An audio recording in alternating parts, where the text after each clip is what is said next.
శనార్థులు దిల్దార్ వార్తలకి స్వాగతం. జాతర మొదలైందట కదా, పోయొద్దమ్మా బుజ్జమ్మ. అది పద్ధతే గారా, నిలువెత్తు బంగారం అమ్మ కప్ప మొక్కులు పెడతానే ఉంటా. నువ్వు మేడారం జాతర గురించి అంటున్నావా? మరి నువ్వే జాతర అంటున్నావు. ఆదివాసుల మహా జాతర నాగోబా జాతరకు పోదుమా అని అంటున్నా. అబ్బా, అట్లాంటి పచ్చని అడవుల పండుగ అంటే మస్తు గమ్మతుంటది గారా. నువ్వు ఫోన్లు కెమెరాలు పట్టుకొస్తే పచ్చని అడవైనా పసుండది. ఆదివాసుల లెక్క అన్ని మరిచి ప్రకృతిలో మమేకమైతేనే ఆ ఆనందం దొరుకుద్ది. నిజమేరా, మనమేమో పొద్దున్న లేస్తే టెక్నాలజీ టెన్షన్లు పడుతుంటాం, వాళ్ళకు ఏ ఆరాటం లేదు కదా. లోకం పోకడ ఎంతన్నా మారని ఆదివాసుల జీవన విధానాలు మాత్రం అస్సలు మార్చుకోరు. అలా పండుగలు కూడా అలాగుంటాయి గారా. నాగోబా జాతర మొదలైంది కదా, చూడు నీకే తెలుస్తది.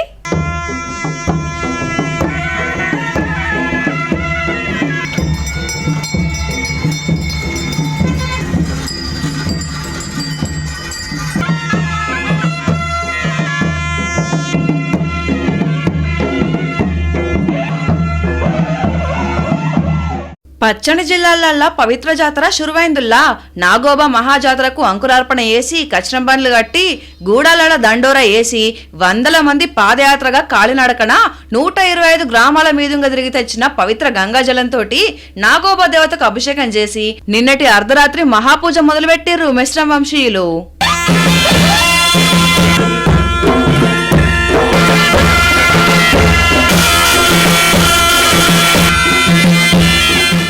ఆదిలాబాద్ జిల్లా కేస్లాపూర్ గ్రామంలో ఈ జాతర సందడి సంతరించుకున్నది. ఇంద్రవెల్లి అడవులన్నీ పండుగ కళ సంతరించుకున్నాయి. కొత్త కోడల వేటింగ్, పుట్టకు ఇలవేల్పుకు మహాపూజలు, గంగాజల అభిషేకం ఇట్లా తరతరాల ఆచారాలన్నీ తూచా తప్పకుండా ఇప్పటి పిల్లలకు అర్థమయ్యేటట్టు మళ్ళా పాటించేటట్టుగా వేసుకుంటున్నారు. డోలు దెబ్బలు, కొమ్ము సప్పుళ్ళు, ఏకరూప దుస్తులు, సంప్రదాయ ఆటపాటలతోటి ఆదిలాబాద్ ఆదివాసీ గూడాలన్నీ ఆనందంతో మురిసిపోతున్నాయి. అచ్చమైన స్వచ్ఛమైన సాంప్రదాయాలు, ఆటపాటల నడుమ అంగరంగ వైభవంగా సాగుతున్నది.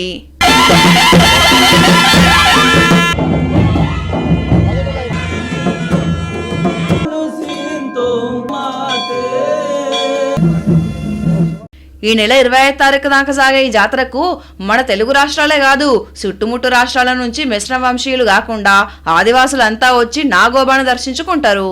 ఆసియాలోనే రెండో అతిపెద్ద గిరిజన జాతర ఈ నాగోబా జాతర. ఇప్పటికే సర్కార్ ఏర్పాట్లతోటి, కలెక్టర్ల ఆదేశాలతోటి గోండుగూడాల సకల ఏర్పాట్లు చేసిర్రు. నేతలు, అధికారులు, మంత్రులు సైతం హాజరుపడి ఆడివాడతారు ఈ జాతరకిగా.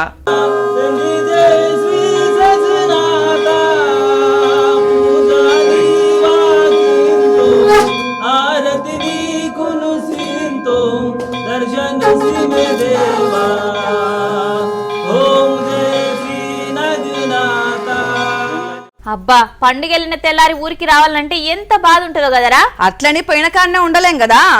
మా పక్కింటి పిల్లగాడు అమ్మమ్మ ఇంటికి వచ్చి పోతుంటే ఒకటే ఏడుపు. వాళ్ళ అమ్మతోటి ఊరికి పోనని మా ఇంట్లో దాసుకున్నాడు. ఎంత బాధ ఉన్నదో పిల్లగానికి. ఆడు బాధపడేది ఇంటికి పోయేందుకు కాదు, బడికి పోవాలని. ఓష్ని అదా మ్యాటరు. పండుగ అయిపోయినాక అత్తగారింటికి పోవాలంటే ఎంత బాధ ఉంటదో, సెలవులు అయిపోయినాక బడికి పోవాలంటే పోరాళ్ళకి అంత బాధ ఉంటది. ఏమోతి, బడి దొంగలకే అర్థమవుతుంది అలా బాధ. అటు ఇటు తిరిగి నన్నే బడి దొంగం చేసినావు కదా నువ్వు. సరేలే గాని ఈ బడి ముంగల పిల్లలు ఎందుకు అట్లా నిలబడ్డారు? వాళ్ళకు కూడా ఓబుదేతలేదు కావచ్చు. నువ్వు ఉండు జర, ముచ్చటేందో తెలుసుకుందాం. అదేంది, సంక్రాంతి సెలవులు అయిపోలేదా? లేదంటే పండుగ మురిపంలో మర్చిపోయినరా? ఇంకా గేటుకు తాళం తీయలేదు. అసలే పోరలకు రాబుదిగాక వచ్చిండ్రు. ఇంత గేటుకు తాళం చూసి హమ్మయ్యా అని అనుకుంటున్నట్టున్నారు. ఇంతకు గేటుకు తాళం పెట్టింది ఎవరో తెలుసా? బడిగట్టించినోళ్ళు, అదే కాంట్రాక్టర్లు. నాగర్ కర్నూలు కోరేడ్ల మన ఊరు మనబడి కార్యక్రమంలో భాగంగా చిన్న బడికి 4 రూములు, పెద్ద బడికి వంటగది, బాత్రూమ్లు కట్టిండ్రట.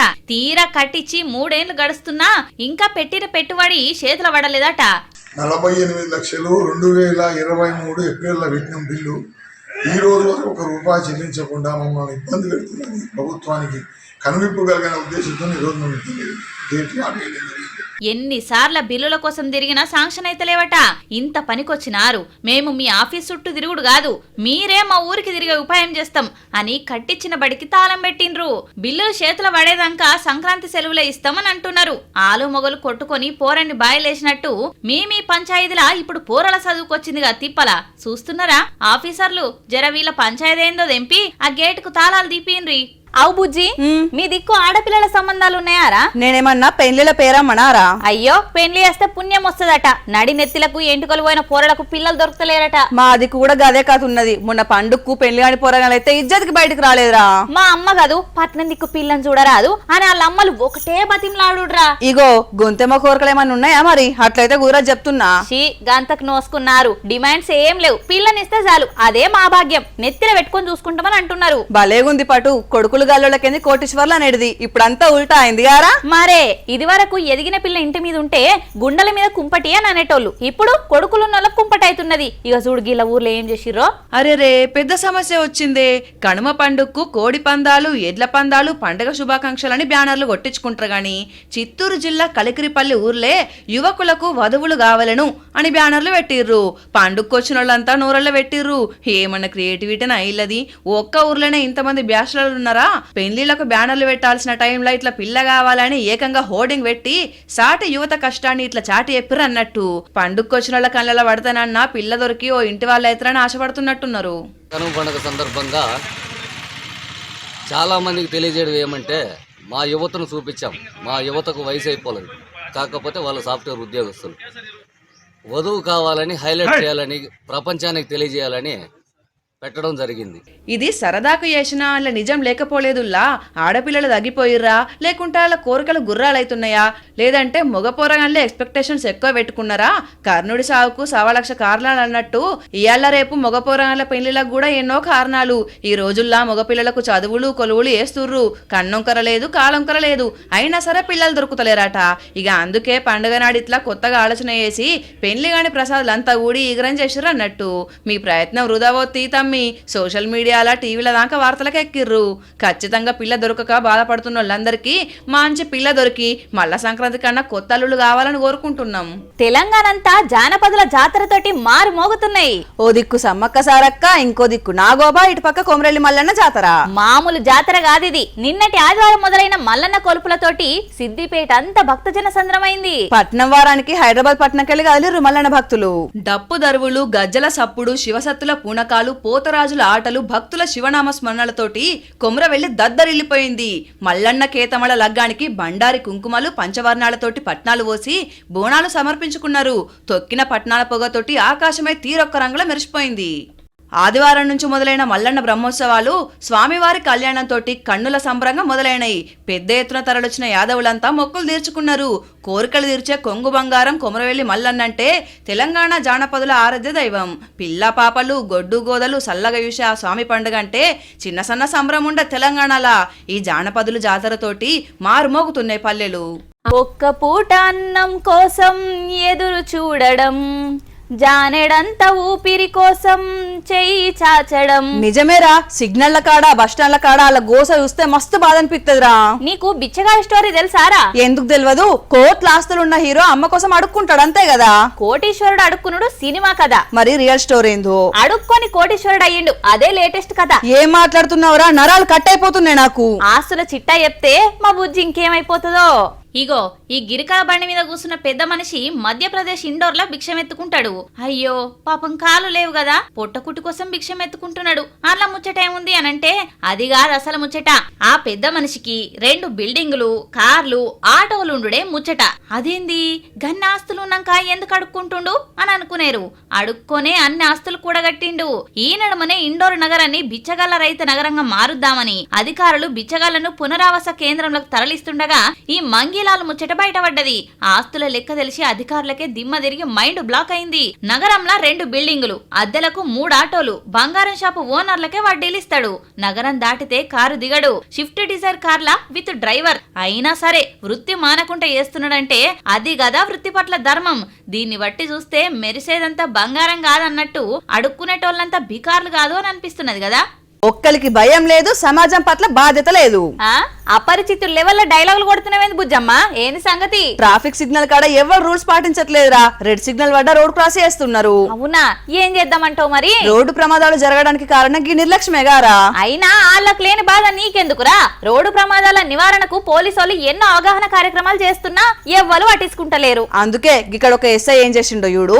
నెత్తి మీద కిరీటం, చేతుల యమపాశం పట్టుకున్న యమరాజును చూసి నడి తొవ్వ మీదకి నాటక ప్రదర్శన ఏంది అని అనుకుంటే మీరు సుతం ట్రాఫిక్ సిగ్నల్స్ బ్రేక్ చేసినట్టే. యముడి వేషం కట్టింది ఒక పోలీస్ ఆఫీసర్. నిజామాబాద్ జిల్లా ఏర్గట్ల ఎస్ఐగా కొలువు చేస్తున్న పడాల రాజేశ్వర్. ఎన్ని అవగాహన సదస్సులు పెట్టి మొత్తుకున్నా జనాలు ఇంటలేరని ఏకంగా ఎరైటీగా యముడి గేటప్పును కట్టిండు ఎస్ఐ సాబ్. హెల్మెట్లు పెట్టుకోకుండా బండ్ల మీద పోయేటోళ్ళని ఆపి అలర్ట్ చేస్తున్నాడు. కార్ల సీట్ బెల్ట్ పెట్టుకోనోళ్లకు గట్టిగానే వార్నింగ్లు ఇస్తున్నాడు. రోడ్ల మీద పోయేటప్పుడు అన్ని రూల్స్ పాటిస్తే ఓకే, లేకపోతే మీ వెన్నంటే మృత్యువులా వేటాడతా అని అర్థమయ్యేటట్టు వివరిస్తున్నాడు. చిన్న పిల్లగాన్లకు బల్లె పాఠాలు చెప్పిన టీచర్ల లెక్కనే చెప్పుడు కాదు, ప్రాక్టికల్ గా చేసి చూపెట్టే వరకు ఎస్ఐ సార్ ను మస్తుగా తారీఫ్ చేస్తున్నారు. ఈ ముచ్చట చూసిన పబ్లిక్ ఇంటికి కన్నమేసిన దొంగలు ఏం చెప్తారా? సొమ్ములు కాజేసుకుని పోతారు. అది కూడా ఒక డౌటా? అందరు అట్లనే ఉంటారా? లేదు, వీలైతే నీయసంటోళ్ళు 4 దాన్ని పోయేటోళ్ళు కూడా ఉంటారు. నాలాంటోళ్ళనే ఎందుకు టార్గెట్ చేస్తారు? అడ్డం దిడ్డం మాట్లాడి మనసుల పానాలతో ఆటాడుకుంటావు కదా. అయినా గేమ్స్ ఆడడానికి వాళ్ళేమన్నా నీలక ప్లేయర్స్ ఆరా దొంగలు? అయితే దొంగ పోలీస్ ఆడుకో. మీ ఇంట్లో దొంగలు పడ్డప్పుడు అయితే నాకు ఇక నీ దొంగ పోలీస్ ఆట తర్వాత గాని గీడొక దొంగ కుంభకర్ణుని అవతారం ఎత్తిండట్రా. అవునా, నిజమా? అంతొద్దు, కట్ చేస్తా. ముందుగా వార్త చూడపా. దొంగ ఎవడైనా నీ దూకుడు సాటెవడన్నట్టు ఇండ్లల్ల పడి దొరికినంత దోసుకోబోతుంటారు కదా. కానీ కామారెడ్డి జిల్లా బీర్కూర్ల మాత్రం దొంగోడు గట్ల చేయలే. ఏం చేసిండనంటారా? మీరే నుండి కాక చెప్తున్నాడు. ఎస్ఐకి వాళ్ళకి ఫోన్ చేసినాం. ఫోన్ చేయగానే వేరే పిల్లలు, సర్పంచ్, మా కొడుకు అందరూ ఒక 20-30 సైకిల్ మోటార్లు వచ్చి చూసేటోళ్ళ కంటే అడవు లోపలనే పండుకొని ఉన్నాడు. వానికి ఇక పట్టుకొని వెళ్ళి టౌన్లో అప్పచెప్పిండ్రు. ఆయన మళ్ళా రెండో రోజు అన్ని సంచులు నింపిండు. ఇనుప సామాను, ఇత్తడి సామాను, అవి ఇవన్నీ నింపి ఇక్కడనే అటు తీసుకుపోతుండేనో ఎట్లా తెలియదు కానీ మేము రాగానే వదిలేసిపోయిండు. ఆయన పట్టుకొని పోయిండు. ఇంటి ఓనరు పోలీసులకు కంప్లైంట్ ఇవ్వకపోయే వరకు చిన్నగా కౌన్సిలింగ్ ఇచ్చి దొంగని పంపిండ్రట. కానీ వాడు మాత్రం రెండో మల్క కూడా అదే ఇంటికి పోయి ముల్లెలు కట్టిన సామాన్లకు సూటి పెట్టిండట. మా చెల్లికి పెళ్లి జరగాలి మళ్ళీ అన్నట్టే కన్నం వేసిన ఇంటికే మళ్ళా కన్నం వేసిండు అన్నట్టు. ప్లాన్ ఏ ఫెయిల్ అయిందని మళ్ళా ప్లాన్ బి అమలు చేద్దామని చూసిండు. కానీ మళ్ళా పోలీసులకు అడ్డంగా బుక్ అయిండు. బుజ్జి, నీ నాలుక మీద మచ్చలున్నాయి, ఏది పడుతుంది మాట్లాడకని చెప్పినా. నేనేం మాట్లాడినారా? ఆయన సంక్రాంతి వెళ్ళినాక మళ్ళా చలి పెరుగుతుందంటవా అని అన్నవా? అవును అన్నా. మరి ఇంకా చలికాలం బోనే లేదు, మంచు రాలాలే కదా. అది నోరేనా? నువ్వు అన్నవో లేదో మళ్ళా నిన్నటికెళ్ళి చలి సంపిడిచి పెడుతుంది. ఓష్ని, నా నాలుకకే అంత పవర్ ఉంటే నీ కుర్చీ కావాలి, నువ్వు కొడుకు దిగిపోవాలన్నా కదా పోయినవా? దేవుడా, దాని మాటలు వెనుకకు తీసుకో. అయ్యో అని నేను చెప్పినట్టే జరుగుతున్నాయి. అరేమన్నా నోరు మీ నువ్వు, నీ నోటి నుంచి ఒక మాట కూడా రావద్దు. అర్థమైతలేదు ఏం చెప్తాను. ఇంకా పెరుగుతుంది చలి. అయిపోయింది అన్నా, నువ్వు వార్త. అబ్బా 4 రోజులు జర్ర గెర్విచ్చింది. ఇక సంక్రాంతి వెళ్ళగానే చలికాలం పోతుంది కావచ్చు, ఎండలు దంచుతాయి కావచ్చు అని అనుకుంటే అనుకున్నదొకటి అయిందొకటి. నిన్నయల్లా మళ్ళా చలి పెరిగిందుల్లో. అల్లూరు జిల్లాల చూడుర్రి పొగమంచు ఎట్లా కమ్ముకున్నదో. ఇది కూర్పొద్దుగల కూడా కాదు, అంబటాలైనా ఇదే తంతు. జనం బయటికి పోవాలంటే భయపడుతున్నారు. మన్యం జిల్లాల పరిస్థితి తెలిసిందగానుల్లా, మామూలుగానే చలి. ఇక సీజన్లు ఎట్లుంటది. ఇటు తెలంగాణలో కూడా మళ్ళా మంచు కురుస్తుంది. ఖమ్మం జిల్లా వైరాల దిక్కు చూడుర్రి, నేల మీదున్నామో మబ్బులలో తేలుతున్నామో అర్థం కాని పరిస్థితి. రోడ్డు కాదు కదా, పక్కనున్న మనిషి కూడా కనిపిస్తలేడు. ఇంతటి పొగ మంచులా డ్రైవింగ్ అంటే కత్తి మీద సామే. లైట్లు వేసుకొని చీకట్ల దేవులాడుకుంటూ నడిచినట్టే ఉన్నది వాహనాల పరిస్థితి. కండ్లు పెద్దగా వేసుకొని నిమిషానికోసారి అద్దాలు తుడుచుకుంటూ ప్రయాణం సాగిస్తున్నారు. ఇవుల్లా ఎలాంటి దిల్దార్ వార్తలు మళ్ళా దిల్దార్ వార్తల్లా మళ్ళా కలుద్దాం. అంతవరకు చూస్తూనే ఉండండి వనితా టీవీ. నమస్తే.